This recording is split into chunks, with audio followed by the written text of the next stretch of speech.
Hello, everybody. Welcome. Virtual Studio C. It's that time. Tuesday, 1 p.m. Central. My name is Paul Fletcher, for those of you that aren't familiar.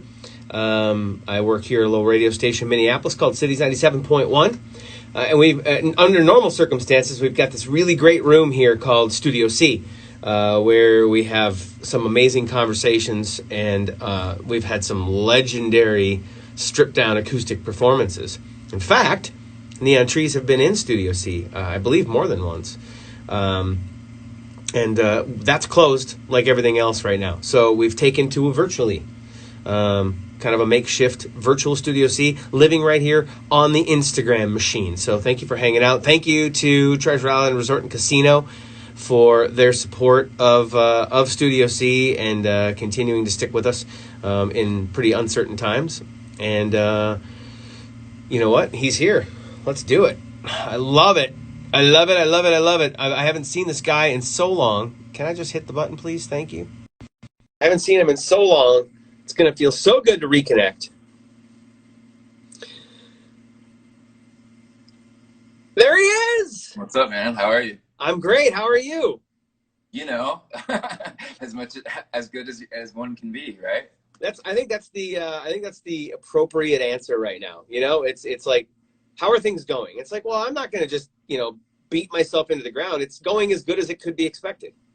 Yeah, I have my health and an apartment and, a guitar. So that's nice. Right, yeah, you got that. I was texting my friend last night. I was like, how did our forefathers do things like this without, like, internet and, the occasional vice, Yeah.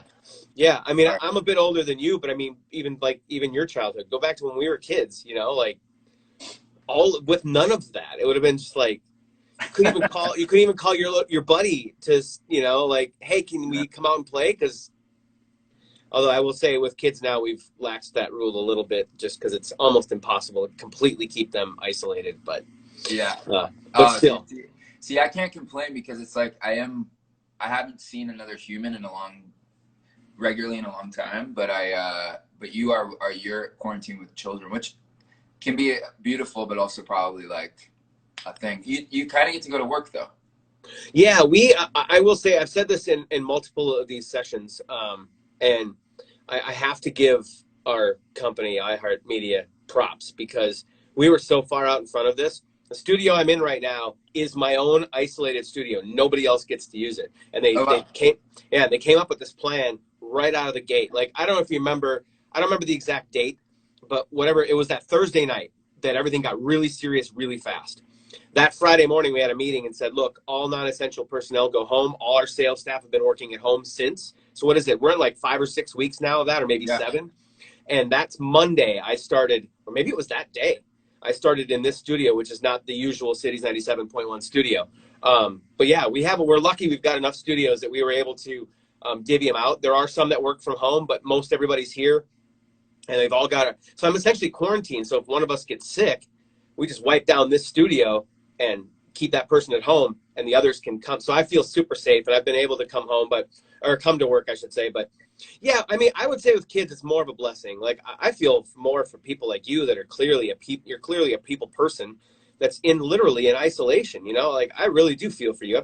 I've had short temper with the kids here and there, but I've got them to keep me like motivated every day. You feel like a human. Right. Yeah. Right. Sure. Yeah, we got him a trampoline, and thank God for warmer weather in Minnesota. So, I love it, man. What have you been doing to kill the time? The weeks start to blur. We are on week 6 now. At first I was really motivated to be online every day, and I loved the connective nature of social media again. I thought, for me, it's like I still am a human that has to deal with my anxiety and depression. And so there's times where I don't want to be on social media because I don't want to read the next salacious headline or, Instagram is probably my favorite thing out of all this because we're all kind of leveled the playing field a bit in terms of like what we can do as artists, and also just like everyone has to kind of like figure out how, like okay, these are new pajamas that I'm putting on today or whatever. So it's, you know, I've been eating more square meals than I normally do, just because it's like, oh, cool. 3 hours later, I can make another meal or something. But, that's great. like that. But yeah, it's you're absolutely right about that though. And I think Instagram's my favorite too, just because there seems to be less vitriol on Instagram. Yeah. You know, where Twitter is just almost all the time is toxic. It's just Kind of unbearable. Yeah. it's but Instagram generally, it's pictures and videos, and you know, we've coined, you know, the phrase has come about, you know, Instagram life. Yeah, it's probably the highlights of everybody's life rather than the lowlights. But right now, who cares? You know, it's just like whatever you got to do to get through this whole thing. You know, that's Yeah. Yeah, but and I think I look less like, I think we all were always interested in like celebrities or our favorite artists or whatever, but like I don't even want to hear from like the famous, you know, rich people right now. I want to talk to like fans, and so that in this way, and like people like you, I think it's just like, oh, I feel like I'm talking to a human versus like someone up in a castle telling us to stay inside. So yeah, well, and I appreciate that because I am rich and famous. So to still feel human is great. I can relate to the sweatpants thing though. I actually did one of the things I've tried to get into during this, and it's gone good and then bad and then good and bad. Not that it ultimately matters, but it's just another way to reach people. I've given TikTok a try, and the best video I've done yet was I just spun in the air and did the edit in mid spin, and I went from morning sweatpants to daytime sweatpants. Fire. I was like, I have to get into good sweatpants in case we leave the house today or something, you know? Well, it's like today I needed to put on like a button shirt versus just like a hoodie again. So yeah, I love it. Thank you for doing that. I actually trimmed this up. You were my excuse, for real. You were my excuse. This was out here. It was brutal. Yeah, it was like 8 weeks of nonstop growth. So I brought it in a little tight today. Although I am still doing quarantine hair. See, I touched this up, but I didn't touch any of this. Yeah. Yeah, I probably have hat hair too. But I've always wear a hat, so you just touch up the sides and leave the rest. It doesn't matter. It's great. Streaming anything?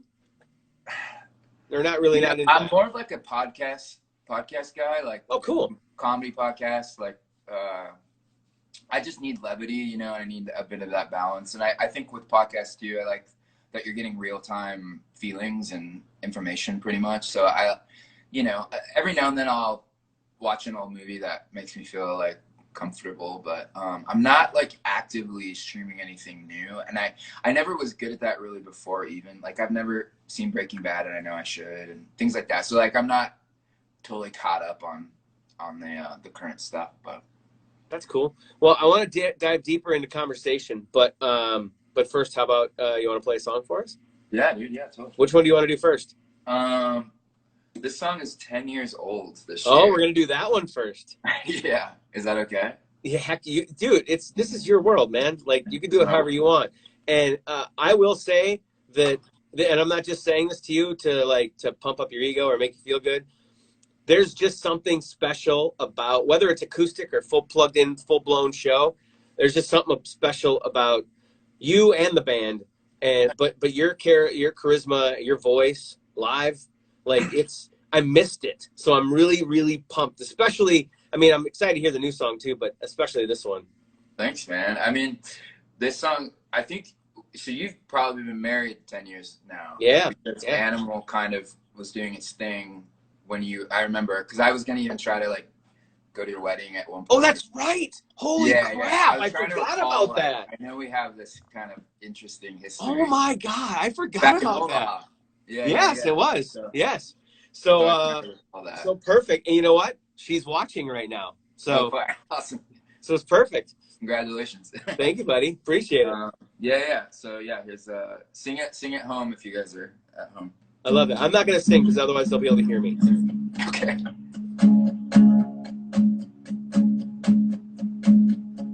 Here we go again.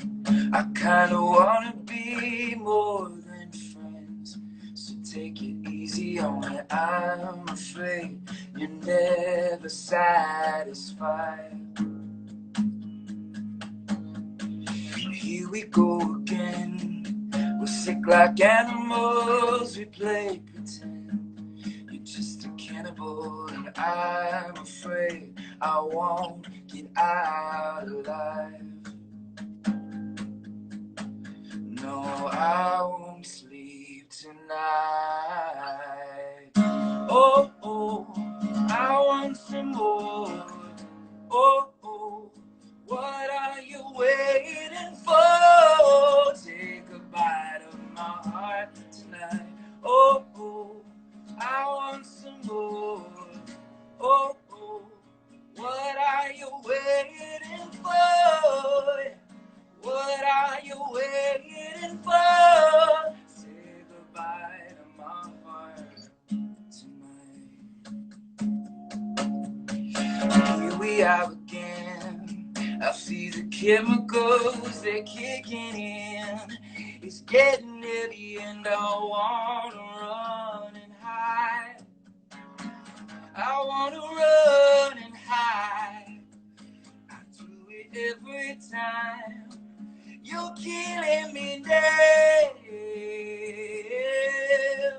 and I won't be denied by you. The animal inside of you. Oh, oh, I want some more. Oh, oh, what are you waiting for? Take a bite of my heart tonight. Oh, oh, I want some more. Oh, oh, what are you waiting for? What are you waiting for? Say goodbye to my heart. Hush, hush, the world is quiet. Hush, hush, we both can't fight it.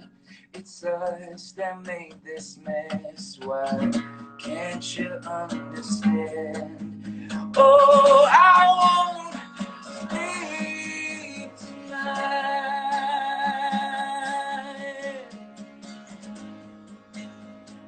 What are you waiting for? Say goodbye to my heart tonight. Oh, oh, I want some more.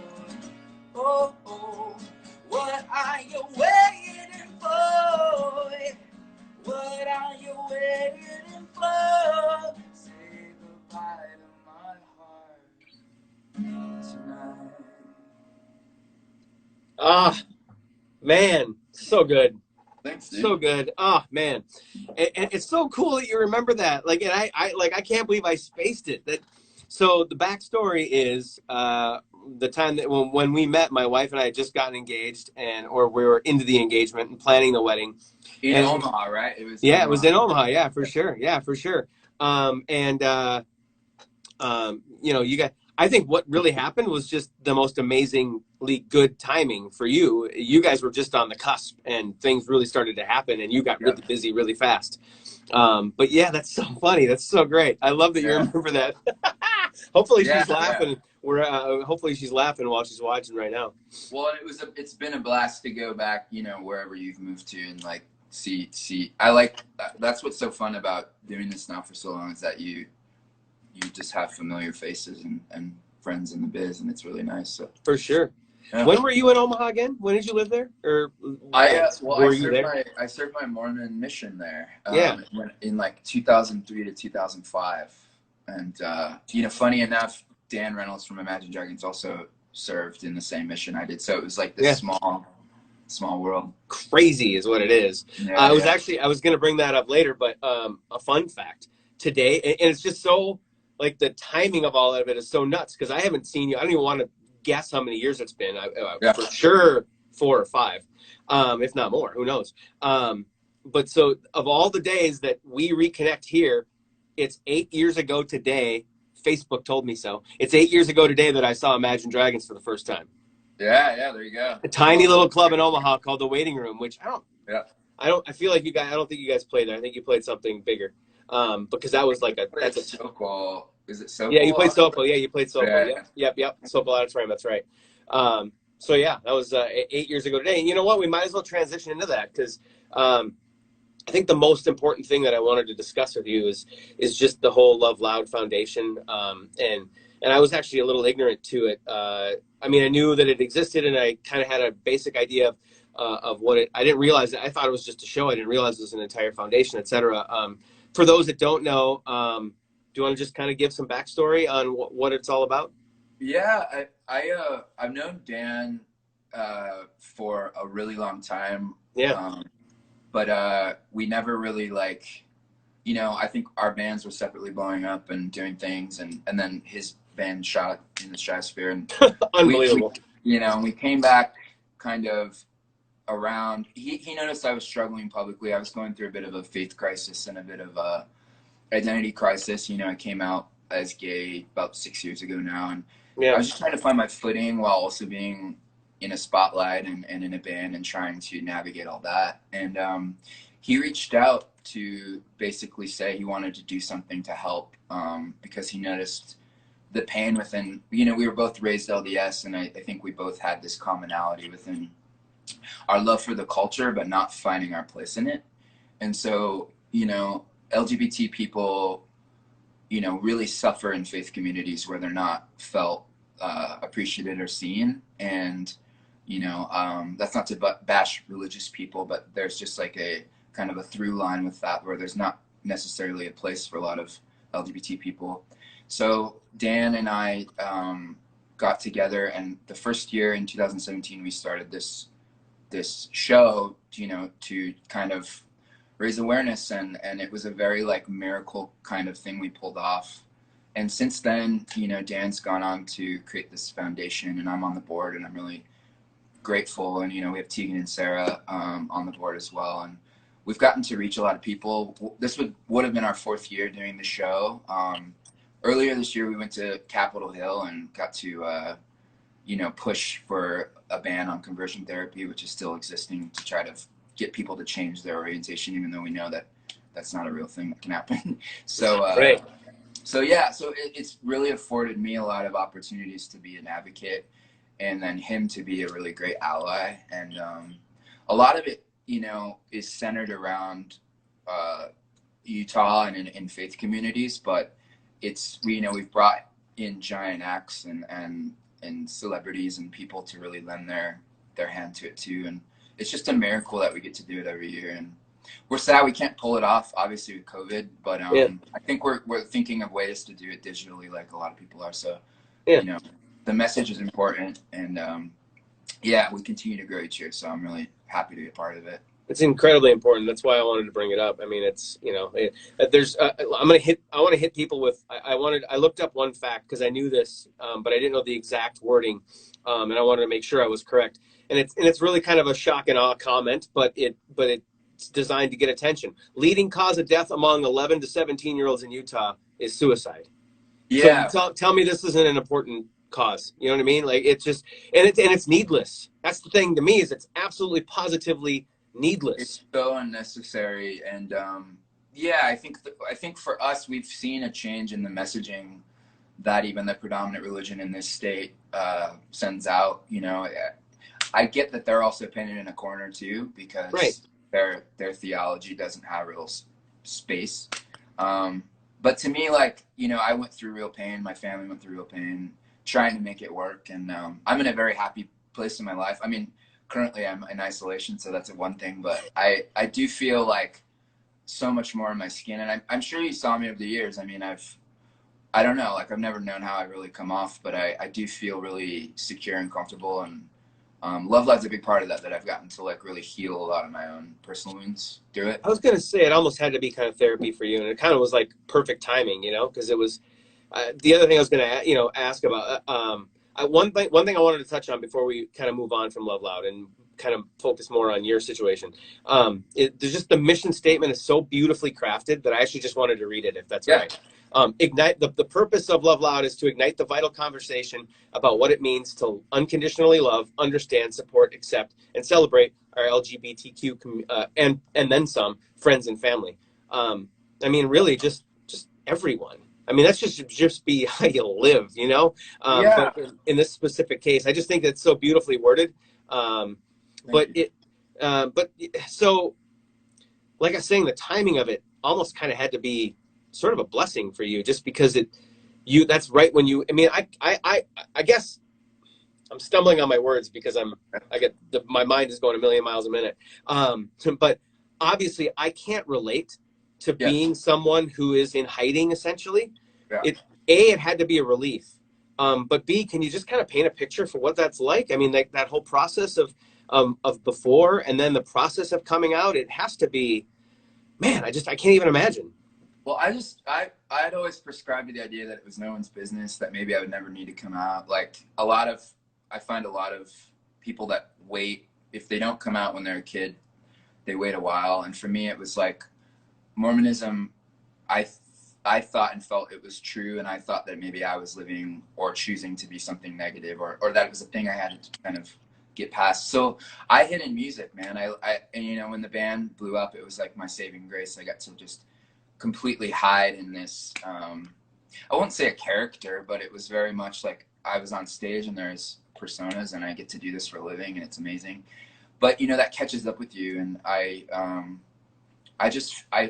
needed to come out, and coming out was really cool, but I still lived with a ceiling because I felt like I had to remain true to the religion I was brought up on. And I think the minute I chose to walk away, although it was painful, and it was a really fraught year and a half, 2 years, leaving and sort of explaining to the family and friends, and you know, offending a lot of my bandmates and things like that. I think what LoveLoud did was it came in about a year and a half after I left the church, and it took a lot of the anger.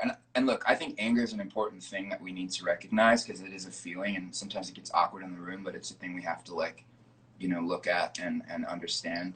But I think for me, letting go a lot of the anger and hurt has helped me be more inclusive with people that maybe I thought would judge me or not understand. And it's really given me an opportunity to be understood, you know, in this community, but also by people that maybe initially were offended by things I was doing or saying when I was leaving, you know? So yeah, time heals wounds. And I think, though I do value, you know, being angry and being riled up, I think that love is really truly a thing that I've seen firsthand bring people together. So I choose to walk with that mostly, but you know, it's still things can get me pissed off when there's when it's unfair to people that are suffering, you know. So completely, and that's totally natural. You kind of wondered out loud what, you know, like the perception of you over the years or whatever. All I can say is that I wouldn't be able to, you know, I wouldn't even want to judge it or even try to. All I'll say is that now I can just tell that you're so much more comfortable. It's just, you know, you can just tell that you're just you. And I wouldn't say that you were hiding behind anything, but you know, like, it just, I don't know. You feel, just following you and knowing you a little bit, you know, you can just kind of feel like there's just this kind of, I'm just me now, you know? So well, I'm more comfortable because I'm wearing sweat shorts currently, but that's probably why. You're lucky. I'm at work. I have to wear jeans. Come on. Yeah. All right. Well, thank you for sharing all that with us. Yeah, like I said, it's just, LoveLoud is just so fantastic. And you know what, really, correct me and be as blunt as you want. But I think I'm right here. Props to Dan, just because he's a straight married white dude. You know what I mean? Like, he in a huge band. He doesn't have to care. To tell you that too, like, you know, and I think it's an interesting thing to navigate, being a straight ally that's also white and privileged and in a giant band. You know, it's all these things that he recognizes he has a giant amount of privilege. Yeah. But I on the flip see that, you know, he does not have to make his philanthropy or his chosen, you know, work beyond his music, use his platform for things like this. And that's kind of what I was getting at. Yeah, he thoroughly believes in it too. It's not, and he'll be stumbly and clumsy at times, and times where he just wants to learn. But you know, and I won't speak for him, but I've just been able to see firsthand his growth too, and his wife is so supportive, and she's really the best. Cool. Yeah.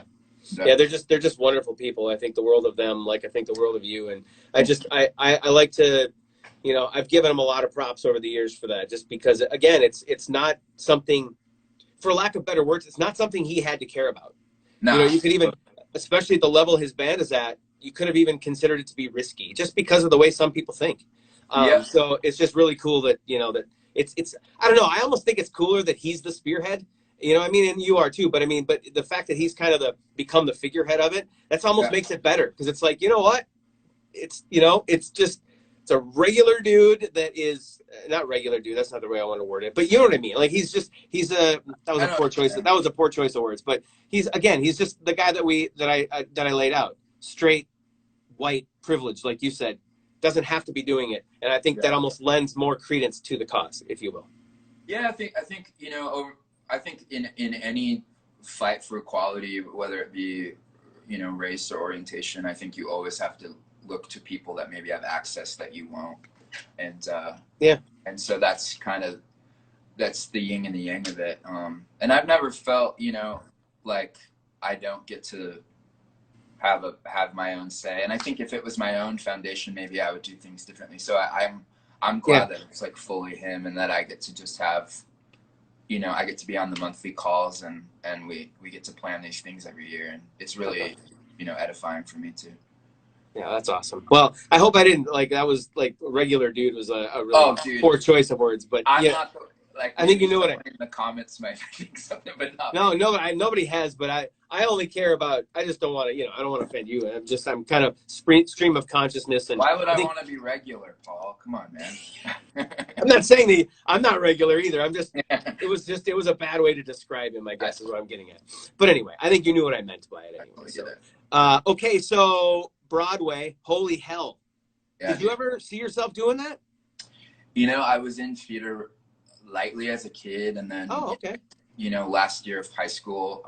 But I was never like a full-blown thespian, but I got told over the years, like, oh, you should try out for Broadway. And, you know, who tries out for Broadway, by the way? Like, you know. Is that a thing? I don't think so. Like, is it on Craigslist? I mean, I definitely auditioned for I got the opportunity, but I still had to audition to prove it. Right. And that felt good, because I was so, like, you know, people, like, work half of their lives to even get an opportunity to be in a Broadway show. Like, and I never wanted to say, like, I'm not, you know, I didn't earn it or deserve it. But it was very much like I was cognizant, like, there are people here that, like, this is their, like, whole world. Wow.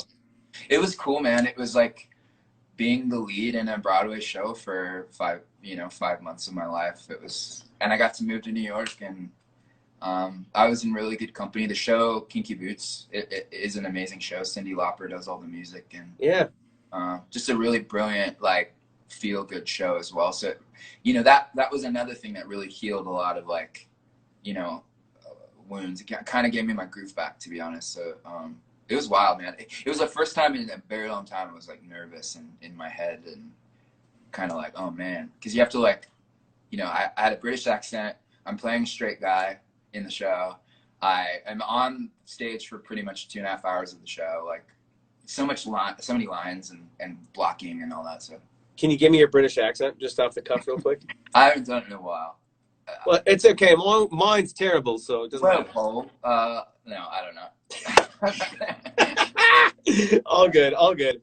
So, we are going to get some new music from Neon Trees. Yeah. We put out Used to Like earlier this year, and love it that it got welcomed back the way it did, and doing well. And yeah, this whole thing kind of, I don't know, throw a wrench in the spokes, so to speak, for a lot of people, and that's what I recognize. But we have an album, and it's coming out sooner than people think.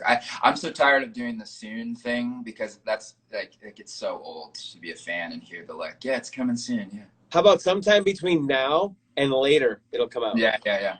No, it's like in the next couple months I'll be 100%. I just don't like to dangle a carrot, but I'm so excited about it. It's our first record in you know, almost 6 years now, so it's been you know, it wasn't like for lack of creativity. I think we just, you know, we're very in a good place as a band, with our team, and as much as there's craziness in the world, I think I want to put the music out, you know, and it's been a long time since our fans have gotten new stuff from us. So I'm yeah, yeah, yeah. Chop chop, damn it. It's done. It's done. It's got a cover. It's got a name. It's everything. So cool. You want my email address so you can send me a secure stream? That'd be great. Thanks. send me the link. Yeah, I'll send you the master link. Send me the master. I love it. Oh, Right. that's perfect. Nobody will get upset about that at all. No, not at all. Well, yeah, count me as one of those that's very excited. Awesome. And it sounds like, you know, I kind of did a little bit of reading to get caught up for today. And it sounds like, you know, kind of what we've just covered, that, you know, the whole band is in a good place. And, you know, it was I don't know, did you guys even put an official tag on it? I mean, was it a hiatus? Was it a break? Or was there none of that? You just weren't together? I can briefly just say it was like, you know, we put out our third album, Pop Psychology, in 2014. Yeah. The tour. We always knew I was going to do like a solo record next, and it wasn't necessarily going to be, you know, it was supported by our label, but it wasn't necessarily going to be this like thing that stopped me from doing the band.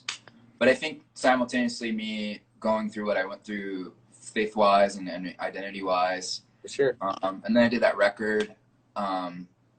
You know, and then I think there's boring business stuff like shaking up team members and new management and trying to like feel secure again with people. Because as you know, this industry's small, but like a lot of shifts go on all the time in labels and radio and things like that. So for us, it was like we continued to write, but I think the timing is right now, because I think our relationship has healed as a band the last 1.5 to 2 years, and I got to do Broadway, and I got to do LoveLoud, and so a lot of things, you know, kept me busy, but it wasn't the band, and I'm thrilled that I'm, you know, getting to talk about Neon Trees now and new music, and it's real, because I've surely missed it. So. Well, and I'm thrilled that I get to talk to you about Neon Trees. I'm really excited that you guys are back, and I really, really dig the new single. I think it's just, I think it's, I've tried to come up with the right way to, like, how I was going to, but it's just, to me, it's a perfect capsule of like a classic Neon Tree song, but it's not just regurgitation, I guess. You know, yeah. I mean, it's a new, fresh perspective, but at the same time, it's not a complete departure. You know what I mean? So, and I love the lyrics, because it's, you know, like I read kind of what you said it's about, but like for me, like you brought up my wife, you know, we're coming up, this year will be 10 years. Kids have come into the mix, and, you know, it becomes hard, you know, and it's a little different perspective than, you know, maybe how you meant it, but you forget a lot about each other when kids are in the mix. You know what I mean? Because everything becomes about them. So I totally meant it like that. As much as it's a personal song written from like my own, you know, fraught relationships, I had this, you know, I have friends and brothers and sisters that are been married, and that is that thing where you kind of like, let's go back to that time where it was just us, and like, what did we like about each other? And I think that's the sentiment of the song, really. And you know, for me, it was about a relationship that was probably short-lived, but I'm glad to see people that, you know, find it rewarding for them too. So I'm happy. For sure. Yeah. You want to play it? Yeah, it's actually really sad sounding when I do it on acoustic guitar. It's okay. That, you know what? The lyrics are really like kind of sad and desperate. Well, that's fine, but then see what that is it's a carrot dangled for those to go get the produced version, so they can hear it with all of the proper pomp and circumstance attached. The pomp, yeah. The pomp, yeah. The pomp. All right. Yeah. Love it. This one's called Used to Like. Love it.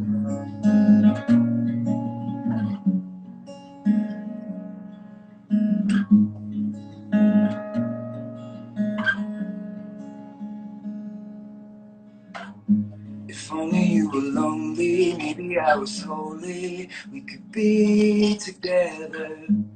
Bending over backwards, you become an actor, be my thrill forever. You once told me I was all you had. I guess I know life and it doesn't work like that. Oh honey, now you're saying I'm acting crazy. and I don't see what you see. Get back to what you used to like about me. High so high, drinks for free. Let's go to extremes. Get back to what you used to like about me.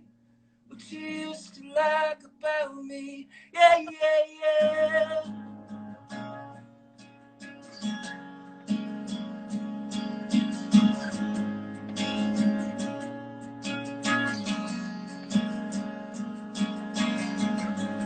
If only you were lonely, maybe you would show me we could be together. Playing make-believe lives, you can never play nice. Be my thrill forever.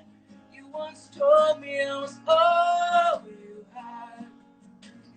I guess I know life and it doesn't work like that. Oh, honey, now you're saying I'm acting crazy, and I don't see what you see. Get back to what you used to like about me. Back to what you used to like about me. I saw dreams for free. Let's go to extremes. Get back to what you used to like about me. What you used to like about me. Yeah, yeah, yeah.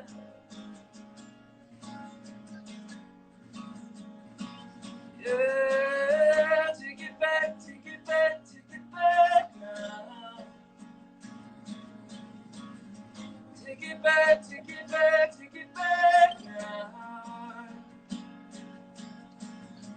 Take it back, take it back, take it back now.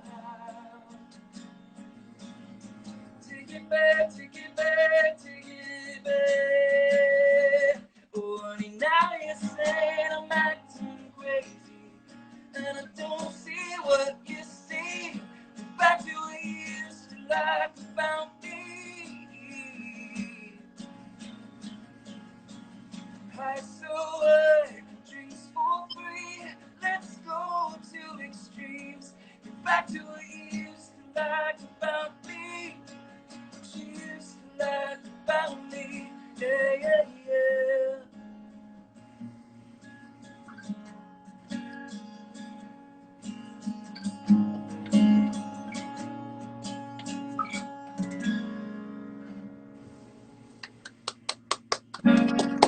Is it weird over the phone?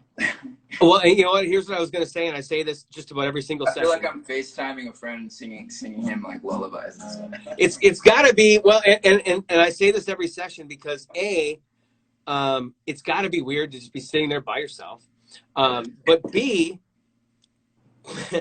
bands spend many, many minutes, if not an hour or two, sound checking to get everything just right. And here you are, just you and a guitar playing into the microphone of a phone. You know what I mean? So thank you for doing it. It actually strips it. It actually makes you go like, is all that stuff necessary? Kind of. But it is, because it makes the experience better. Hell yeah. It makes me jump around like a crazy person. So yeah. Are you doing whipped coffee or no? I need to get into. See, I'm not on the TikTok tip, so I've only just seen about the whipped coffee. But I don't even drink coffee, but I've seen whipped coffee endlessly for. Yeah, water's kind of my go-to. What's the no coffee thing? I just don't love the flavor. Right on, dude. The bitterness is just too bitter for me, I guess. I love the smell. Like my wife loves coffee.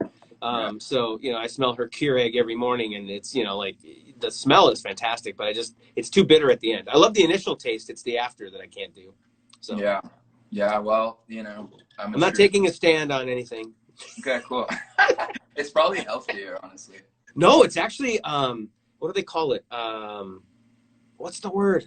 Whatever. It suppresses appetite, actually. If you don't load it up with loads of sugar, etc. That sounds like an eating disorder. No, but I understand what you're saying. But it can actually, where some stuff they say like diet soda can actually create cravings. Yeah. Yeah. Coffee can actually, or can whatever I'm looking at, like smother cravings, if you will. So yeah. It actually can be a good thing. Coffee and cigarettes, man. Just that sounds like the epitome of health. That's all you need. That's all you need. Well, Hey, thank you for taking time. So freaking Yeah, great really to see your appreciate it. face, man. It's been way Yeah, too it's long. awesome to connect. I And hope once hopefully, this thing's taken down, we'll be out. We'll be out that way. So. and I will be there with the entire crew. We'll bring the kids and everything. The kids need to see you guys do your thing. We will do the damn thing. I hope. Yeah. Crossing fingers. You know what? No, we have to. We have to get through this. There's another Nope. option. There actually is. You're right. Yeah. So we have to. We just have to. Like, I'm not the most I'm not one of those overbearing positive people, but the fact of the matter is we have to get over this. We have to get through it. We just don't have a choice. You're not, but you make up for any lack of positivity that sometimes day to day I have to like dig deep for. So I appreciate this. I do too. I do too. I appreciate it too. And I have to dig deep for the positivity sometimes too. But even in the midst of I don't like to call it pessimism even. I call it realism. Real, yeah. Yeah. But we just do. The other choices are no good. You know, like we either die or we go back to the Stone Ages. We have to get through it. Period. The end. So anyway, hey, I want to plug one thing next week just because it pertains to you, and if you want to throw in a nugget, that'd be really cool. Just learned that next week, a week from today, we're actually going to be over on Facebook, but some guys that you're kind of fond of, I think, from very, very, very early in the Neon Trees days, I got the Killers are going to be joining. The Killers. The freaking awesome. Killers, dude. Yeah. Their new song's awesome. I'm excited for their record. Love that. Yeah, I love that. Like, isn't there a connection between you or Neon Trees and like Ronnie or something? Yeah. So Ronnie, Ronnie's been our bass player's friend. They used to play in bands all the time out in Vegas. But that's right. Me and Ronnie got to know each other. He came and saw us play like forever ago, like 2007, and over the years he's been a really nice, really cool, supportive person. I think they're a big reason why we even got discovered initially by the label that first signed us. So yeah, there is that tie. I think for a while we were like getting compared to them a lot, but like I look back at that now, like in the rear view, and it's like I'm really glad we were compared to like cool bands like the Strokes and the Killers. Like yeah, totally fine. Yeah, for sure, 100%. At the time, you're kind of like, well, yeah, you're trying to have your own identity as a band, but you realize you're always going to be compared to something at first because someone has to make a comparison. So yeah, and it's a point of like, it's like, how do you explain a band to somebody? It's like they're kind of like this meets this. It's just natural, so yeah. Well, it's fun to now hear about new artists that like go like, oh, they're kind of like Neon Trees. I'm like, oh, that's you have to like kind of just go through the life experience to get to that point, but it is cool. For sure. All right. Hey, thank you for taking time. Dude, stay safe, stay healthy, get that damn music out, and then get back out on the road. All right. We will. Yeah, stay in touch, Paul. Thanks so much. All right. Sounds good. Take care of yourself. Bye, buddy. Hey, see you. There you go. It's Tyler from Neon Trees. So freaking great. And if you didn't just hear me a second ago, the Killers next week on Thursday. On Tuesday at 1 o'clock right here on Instagram, I'll have a really great local band from here in the Twin Cities, Yam House, some of my favorite people in the whole wide world. It's all presented by Treasure Island Resort and Casino. Thank you to them for sticking with us through these uncertain times for sure. Really excited for Yam House and the Killers next week. That does it for Virtual Studio C. God, how great is Tyler? I just love that guy to death. He's the bestest in the whole wide world. Have an awesome day. See you. Bye.